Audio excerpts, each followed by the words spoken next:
So this is an engineered air direct fired unit from Gunning Rec Center.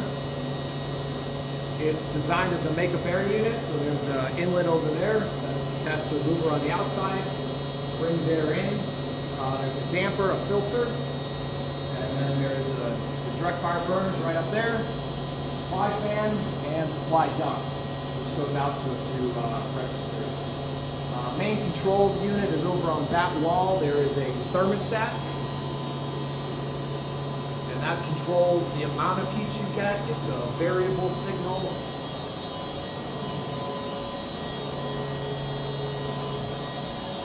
The heating will modulate up and down based on that dial on the wall.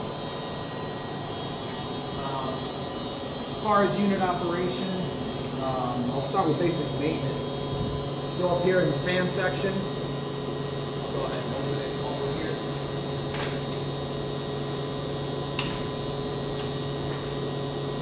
Watch out for this conduit.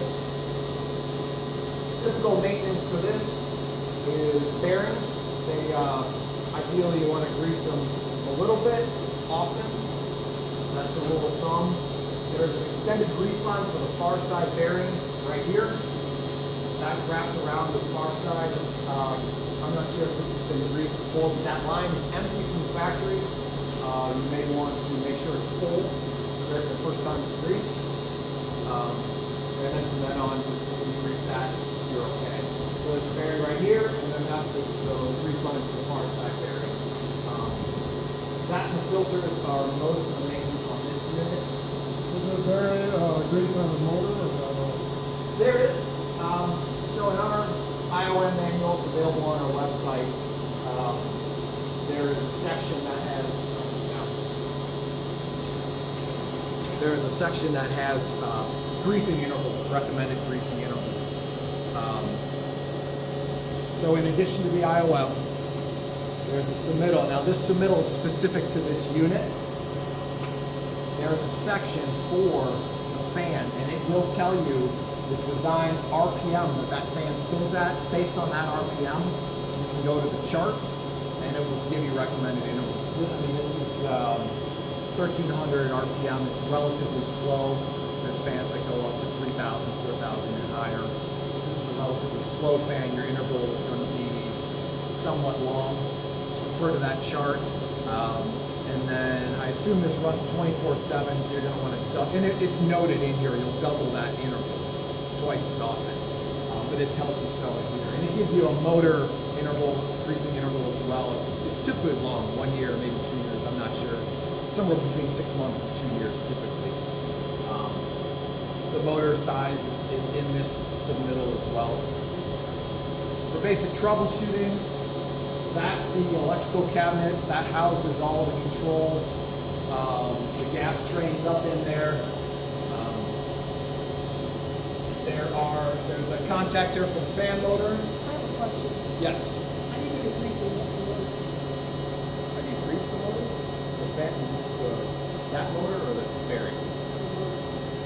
There should be a fitting. Oh, there's a fitting on it. Yeah. It's got that cover, flat plate over it. That supports the plate.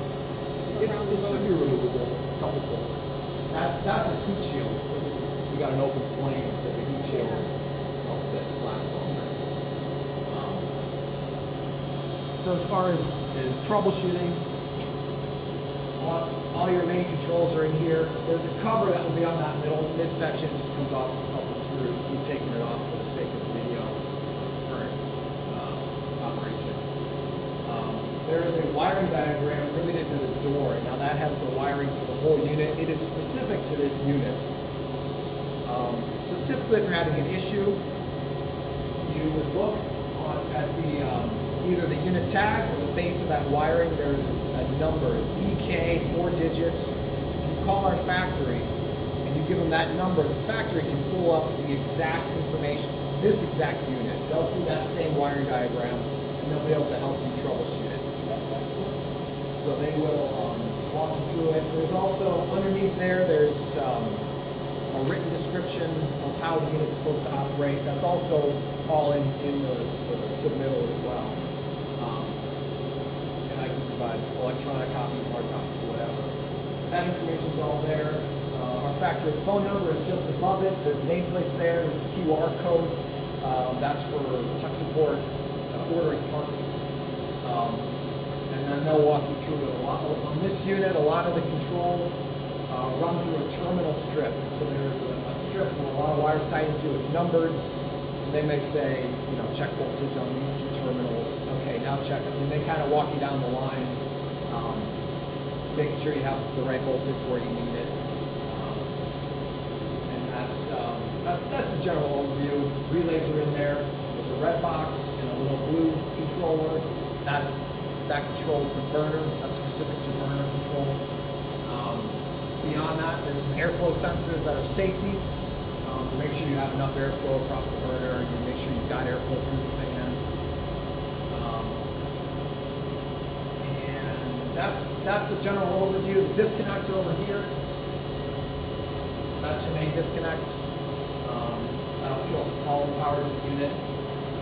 We've got the door closed. There's the label. That's got the serial number. That's got performance ratings. Belt size, if you need to replace a belt, it's listed on that label as well. That's the other regular maintenance item I didn't mention.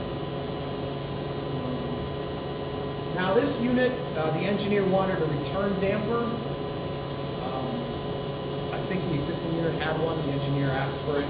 It's typically not used. When this starts up, that closes, and it operates as 100% outside air. But it's there. There's a dial inside if for some reason you want to turn air. Yeah, I think there was a note on the drawing, possible future use, but it's supposed to be closed when running. Yeah. And you'll see it's open now because we have the unit off. But when you start it up, that should close all the way, and then the outside air damper is open. It's a make or bear unit as operated. So that's the main operation. I think I covered the basics.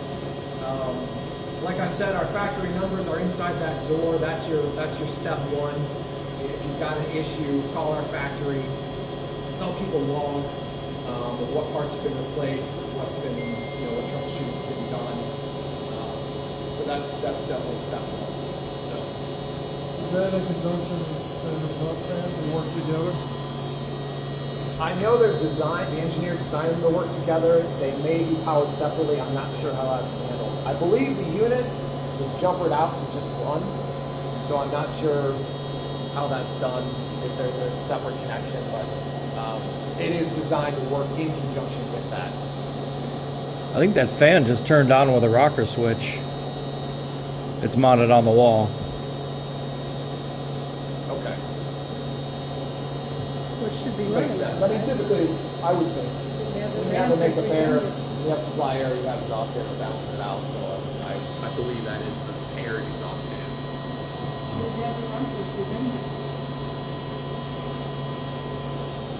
I know that wasn't running, but that was. So. I'm not sure.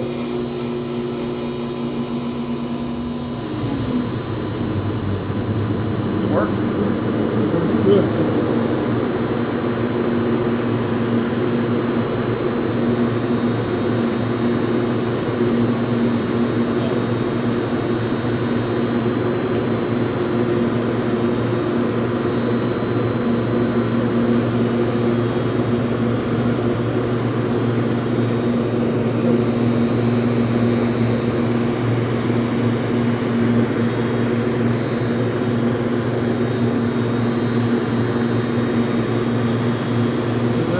I think that's Probably by temperature. It could be. It might be a summertime thing. Drive runs on auto, so. Okay. And that drives the filter pump. What's that? That's a filter pump drive. It's the what? Filter pump. I don't know. But I think that might be just the temperature. Okay. Because you play the back, that's temp. Yeah. That I don't. Why do you tie them together here then? I don't know. I don't Maybe a know. question for the engineer. That's not our equipment. I believe the unit was designed to pair with a fan, but again, that can go back to the engineer to confirm.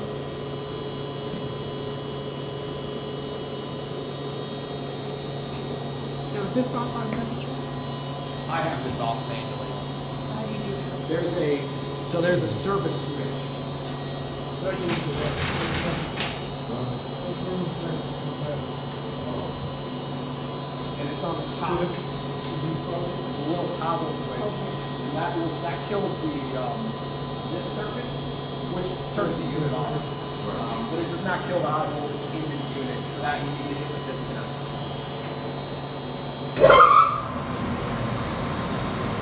Starts right up. Now I'm gonna shut that door to make sure we got airflow across the burner because it's gonna try to start heating.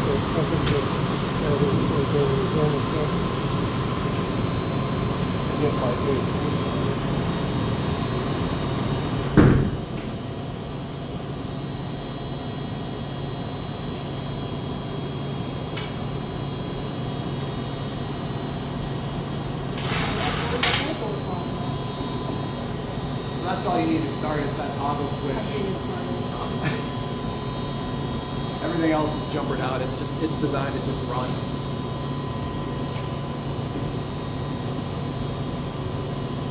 So. But yeah, that's all I got. Like I said, the phone number is